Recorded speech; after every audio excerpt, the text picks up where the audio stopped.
कुछ डाकू लूट का सारा सोना लेकर जंगल में उसे कहीं छुपाने के लिए आते हैं। कुछ ही देर में वे सब मिलकर एक गहरा गड्ढा खोद देते हैं। उसे गड्ढे में एक चुड़ैल दिखाई देती है। भागो रे, सबके सब यहाँ से निकलो, जल्दी जल्दी भागो। अरे भाई साहब क्या हुआ, आप लोग यूं क्यों भाग रहे हो? हमने बहुत मेहनत से देख रहे थे कि वो एक चुड़ैल आ गई। हम किसी तरह वहाँ सारा सोना छोड़कर अपनी जान बचाकर वहाँ से आए हैं। अरे वाह वाह, ये डरपोक तो अपना सारा सोना छोड़कर वहाँ से भाग आए। यही सही मौका है अमीर बनने का। अरे बाप रे, ये तो बहुत बड़ी चुड़ैल है। लगता है इस संदूक में जरूर कुछ खाने का होगा। फिर वो उस संदूक को खोलती है और सारे सोने के सिक्कों को खा जाती है।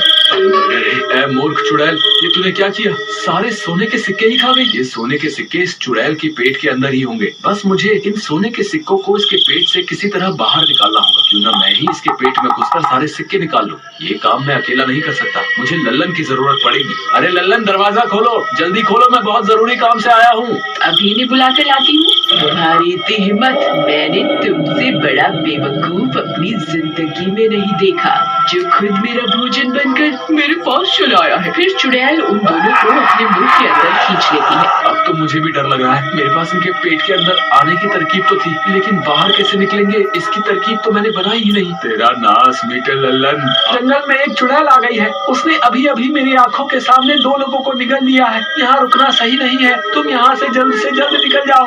हे भगवान, कहीं ये चुड़ैल मेरे पति को तो नहीं निकल गई। हे भगवान, ये तो बहुत बड़ी है।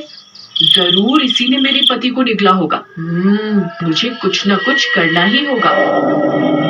ए चुड़ैल, देख मैं तेरे सामने ही खड़ी हूँ। हिम्मत है तो मुझे खाकर दिखा। फिर वो चुड़ैल अपना मुंह खोलकर उसे भी अपने पेट के अंदर खींच लेती है और वह भी अपने पति के पास पहुँच जाती है। अभी हमें यहाँ से जल्द निकलना होगा। इसमें मिट्टी का तेल है, इससे इस चुड़ैल का हाजमा खराब हो जाएगा और ये उल्टी करने के लिए मजबूर हो जाएगी और हम इसके पेट से बाहर निकल जाएंगे।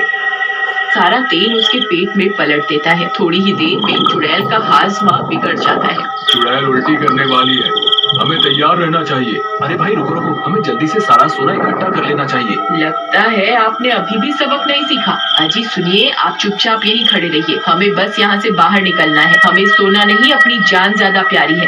तभी वो चुड़ैल उल्टी कर देती है और लल्लन और उसकी पत्नी को बाहर उगल देती है। बाहर निकलते ही वे दोनों वहाँ से भाग जाते हैं, लेकिन सोने के लालच के चक्कर में जगीरा वहीं फंस जाता है। यहाँ से बाहर कैसे निकलूं? जगीरा को लालच की वजह से अपनी जान से हाथ धोना पड़ता है। आश्रम में करीब 25 बच्चे रहते थे, जिनका ध्यान शांता दीदी रखती है। एक दिन अनाथ आश्रम में सरिता नाम की एक लड़की का जन्मदिन होता है। मोहनलाल सरिता के लिए केक लेकर आता है। ओए राहुल, तेरे पास इतना सारा केक कहाँ से आया? हमें तो इतना सारा केक नहीं मिला। मुझे सब पता है कि तूने ये केक और टॉफियाँ चोरी से ली है, इसीलिए चुपचाप ये मुझे दे दे। फिर राहुल का सारा केक और उसकी टॉफियाँ छीनने लगता है, जिसकी वजह से राहुल चेयर से नीचे गिर जाता है और उसके मुंह में लग जाती है। राहुल वॉशरूम में जाकर ठंडे पानी से कुल्ला करने लगता है, पर जैसे ही कुल्ला करता है उसका दांत निकलकर वॉश बेसिन के पाइप से होता हुआ सीधा नीचे एक खंडहर में जा गिरता है, जहाँ एक चुड़ैल रहती है। उस चुड़ैल के मुंह में काले सड़े हुए दांत होते हैं और वो सदियों से किसी बच्चे के नए दांत का इंतजार कर रही होती है। चुड़ैल राहुल के दांत को देखकर बहुत खुश हो जाती है। फिर वो अपने मुंह से एक काला दांत निकालकर उसकी जगह राहुल का दांत अपने मुंह में लगा लेती है। अब मुझे और दांत चाहिए। जाओ और इस दांत को अपने तकिए के नीचे रख देना और फिर देखो सुबह तुम्हें क्या मिलेगा। राहुल उस दांत को अपने तकिए के नीचे रखकर सो जाता है और सुबह होने पर उसे तकिए के नीचे बहुत सारे पैसे मिलते हैं। राहुल के पास इतने सारे पैसे देखकर पिंटू से डराकर पूछता है, ओए लड़के, चल चुपचाप बता कि ये पैसे कहाँ से चोरी करके लाया है? राहुल बहुत ज्यादा डर जाता है और पिंटू को सब सच बता देता है। पिंटू को राहुल की बात सुनकर लालच आ जाता है। रात को जब सब सो जाते हैं तब पिंटू वॉशरूम में जाता है और अपना दांत तोड़कर वॉश बेसिन में फेंक देता है। नीचे खंडहर में बैठी चुड़ैल उस दांत को उठाकर अपने मुंह में लगा लेती है और उसकी जगह एक खराब काला दांत निकालकर ऊपर वॉश बेसिन में फेंक देती है। पिंटू उस दांत को तकिए के नीचे रखकर सो जाता है और सुबह उसे उस दांत की जगह बहुत सारे पैसे मिलते हैं। अब पिंटू का लालच और ज्यादा बढ़ जाता है। फिर वो रोज रात को वॉशरूम में कभी भी आ जाएगी और एक बच्चे को यहाँ से ले जाएगी। तुम सब बैठ के नीचे छुप जाओ जल्दी। राहुल एक रस्सी और हथौड़ा लेकर आता है। रस्सी को वो रास्ते में बांध देता है और हथौड़े को वो अपने पास रखता है। उसके बाद सारे बच्चे बेड के नीचे छिप जाते हैं और राहुल सारी लाइट्स बंद कर देता है। चुड़ैल पागलों की तरह यहाँ वहाँ बच्चों को ढूंढ रही होती है। अंधेरा होने की वजह से चुड़ैल को दिखाई नहीं देता और उसका पैर रस्सी में अटकने की वजह से वो मुंह के बल जमीन पर गिर पड़ती है। चुड़ैल का मुंह सीधा फर्श में जा लगता है और उसके दांत टूट जाते हैं। राहुल जल्दी से बेड के नीचे से बाहर निकलता है और हथौड़े से उस चुड़ैल के बचे कुचे दांत भी तोड़ देता है। चुड़ैल के मुंह में एक भी दांत वीडियो नहीं अच्छा बचता लगा और होगा वो तो डरकर सब्सक्राइब वापस एंड लाइक खंडहर में प्लीज भाग करें जाती वीडियो। होती है। उस फैक्ट्री में से अक्सर रात को डरावनी आवाजें आती रहती थी। एक दिन दीनू नाम का व्यापारी गांव में आता है और उस फैक्ट्री को देखता है। अरे वाह, क्या फैक्ट्री है। अगर इसको चला दिया जाए तो मजा ही आ जाएगा। अरे सरपंच जी, एक बात बताओ, ये इतनी बड़ी फैक्ट्री खाली क्यों है? अगर ये चालू होती तो गांव वालों को खूब रोजगार मिलता। आप गांव वालों के लिए इतना सोच रहे हो, बहुत अच्छी बात है, लेकिन मैं तो आपको भी मना करूंगा। इस फैक्ट्री से दूर ही रहो। ये फैक्ट्री मनहूस है, इस पर चुड़ैलों का साया है। बाकी मैं तुम्हें कुछ नहीं बता सकता। जाओ जाओ यहाँ से। मनहूस है? आप भी क्या बात कर रहे हो सरपंच जी? और वैसे भी चुड़ैल नाम की कोई से आने वाली आवाजें भी बंद हो जाती हैं। गांव वाले भी खूब खुश हो जाते हैं। मजा आ गया तीनों भैया, तुम सही कह रहे थे।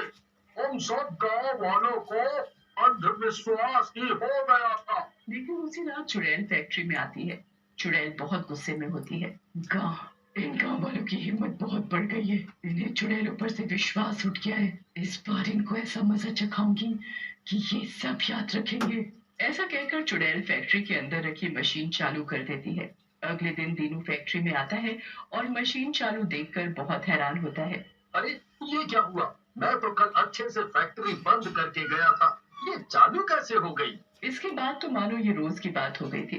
फैक्ट्री में आए दिन कोई मशीन खराब हो जाती या तो वो चालू ही रह जाती। इन सब से दीनू बहुत परेशान हो जाता है और एक पुजारी को फैक्ट्री में बुलाने का निर्णय करता है। बेटा, इस फैक्ट्री में तो चुड़ैल का साया है। मुझे लगता है वो कुछ बड़ा करने के चक्कर में है। अब तो दीनू को भी पुजारी की बातों से डर लगने लग जाता है और वो पुजारी जी से मदद मांगता है। पुजारी जी ध्यान लगाकर बैठ जाते हैं और चुड़ैल को बुलाने लगते हैं। थोड़ी देर में चुड़ैल वहां आ जाती है। पुजारी जी चुड़ैल से बातें करने लगते हैं। ए दुष्ट चुड़ैल, क्यों परेशान कर रही है गांव वालों को? बता मुझे। परेशान? मेरा बस चले तो मैं इन गांव वालों को मार डालूं।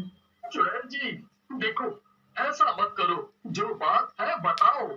इसी फैक्ट्री में मुझे और मेरे परिवार वालों को इन गांव वालों ने दफना दिया था। उधर शोर शराबा सुनकर गांव वाले भी वहां आ जाते हैं। सरपंच जी चुड़ैल की बात सुनकर बोलते हैं, तो तुम कहीं चुड़ैल होने के शक में इसी फैक्ट्री में दफना दिया था।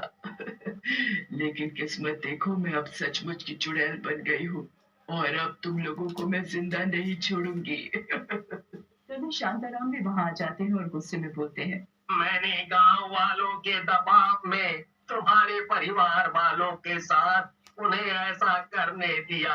ये मेरी गलती, और तुम मेरे पोते और परिवार को मारकर अपना बदला ले चुकी हो। मेरा पूरा परिवार खत्म हो चुका है। अब यहाँ से चली जाओ। मेरा बदला तब पूरा होगा जब मैं इस पूरे गांव को मार डालूंगी। लेकिन तभी शांताराम चुड़ैल से लिपट जाता है। शांताराम के चुड़ैल से लिपटते ही चुड़ैल जलने लगती है। मुझे पता था तू नहीं मानेगी। मैंने पवित्र गंगा जल अपने ऊपर छिड़क लिया है। शांताराम जी ने गांव वालों को बचाने के लिए ये कदम उठाया है। आज वीडियो अच्छा लगा होगा तो सब्सक्राइब एंड लाइक प्लीज कर